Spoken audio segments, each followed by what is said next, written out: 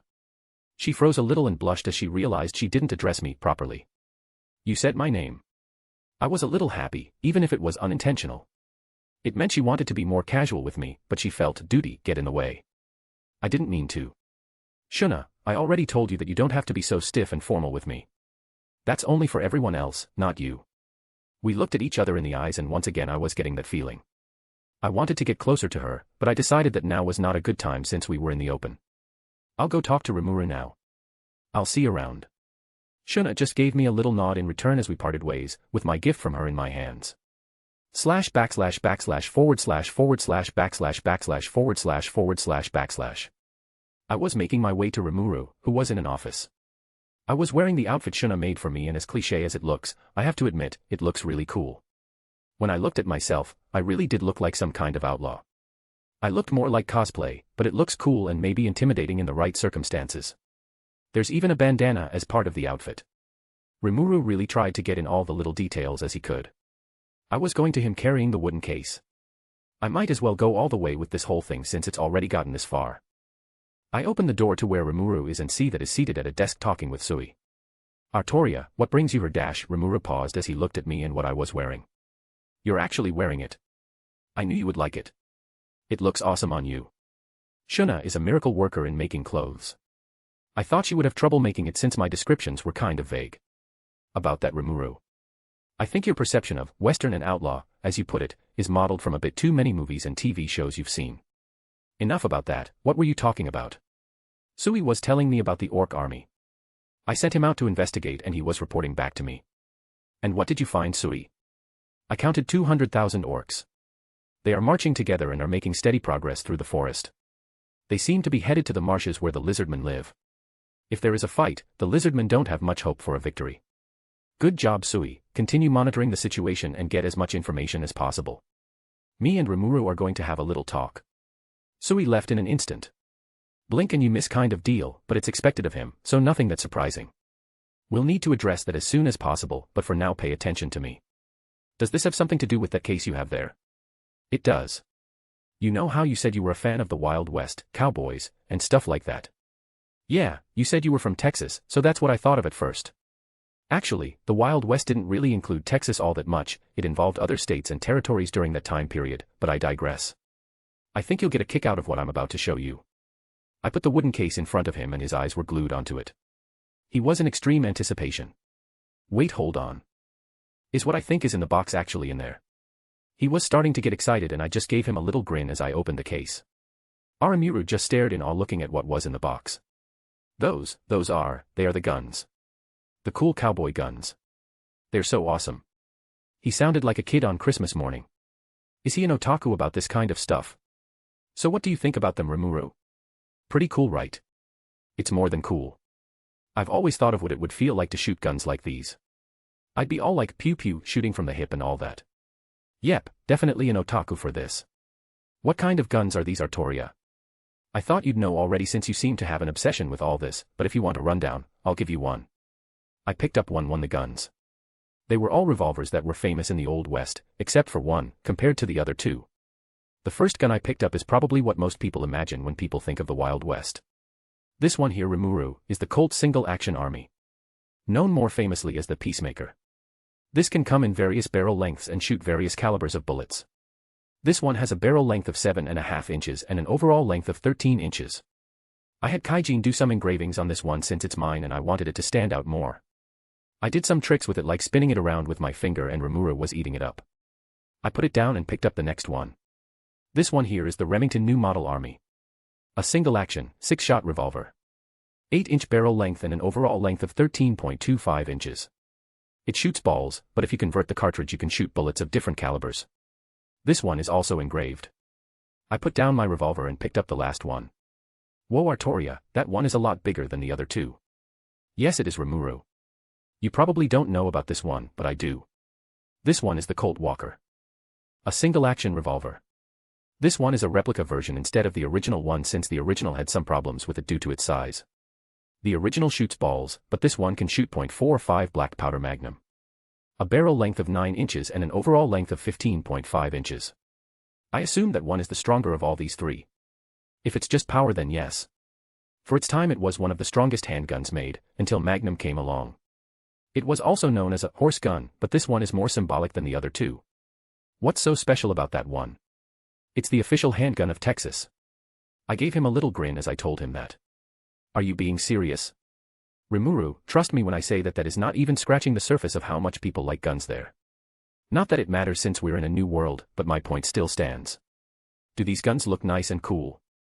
Yes. Are they obsolete and outdated? Absolutely, no question about it. Will we ever use these in a fight? No, absolutely not. These will not be very effective unless the target is a human with no defenses and skills. The bullets may travel fast, but any properly trained soldier will just swat away the bullets or just take the hit with armor. Especially since magic is standard for any proper army. These will only be used for sport and recreation at best. No taking these into battle or anything like that. There you have it, Rimuru. I know you're excited about this, but we have much more important things to worry about. In fact, someone should be coming in any second now. Who's coming in? As soon as he said that, Rigurd opened the door and addressed us. Lord Rimuru, Lady Pendragon. There is a lizardman envoy that wants to talk to us at the entrance to the village. They say they are recruiting some nearby villages to combat the Orc Army in the forest. Let's check it out, Rimuru. This is going to be important. I talked to Aragurd and asked him a question. We'll go there, Rigurd. Is there anyone else there? Yes, Benimaru, Cheyenne, and Hakuru are there at the entrance. The other ogres and hobgoblins are staying away. They see it as something that is none of their business. Thank you, Rigurd. Come with us as well. Aramuru, let's go. This will be a good experience for getting better at negotiation and talks with foreign envoys and diplomats and things of that nature. Even though it's Gabaru, I'd rather him than someone that's actually a big deal, like Gazel or that dude from the Elf Kingdom. I forgot what that place was called. Something, Dynasty or something like that. So, me and Rimuru went to meet our future good pal Gabaru. Future because right now, he is not the best to talk to. A/N. For those who care, who do you think is winning the NBA Finals? Chapter 27, Chapter. Say what you will about Gabaru, but I have to give him some credit. His entrance is certainly eye-catching. Reminds me of wrestling. Hey Rigurd, is this the first time he's doing this? No, Lady Pendragon, this is the second time he is doing this. He must be doing this again now that he's meeting the leaders of this village. There was a lineup of lizardmen making a straight path toward us. There were other lizardmen playing some trumpets announcing Gabaru's entrance. He came in on his mount and did multiple flips before landing perfectly in front of us, like a gymnast. The line of lizardmen next to him used mirrors to make him literally shine and glow. It was a weird contrast. On our side we were just looking at their performance. Yeah, it was more like a performance instead of some proposal for an alliance. He was just doing random poses and I had to give it to the other lizardmen. They were probably the best hypemen one could have. I guess there won't be much for Rimuru to learn here. As soon as he starts waffling on about how great he is and starts demeaning Rimuru for being a slime, everyone here is going to try to stand up for him and then he'll have to keep everyone in check so they don't kill him or something. Eventually, Gabaru finished after who knows how long and he finally introduced himself. Greetings. My name is Gabaru. I've been sent by my father to recruit surrounding villages to combat the orc menace in the forest. I've heard from other goblins that some of you have managed to bring dire wolves to your side. Those of you who have the dire wolves under your control will be granted higher ranking positions. You all should consider my deal since I am much stronger than any of you. And there it is.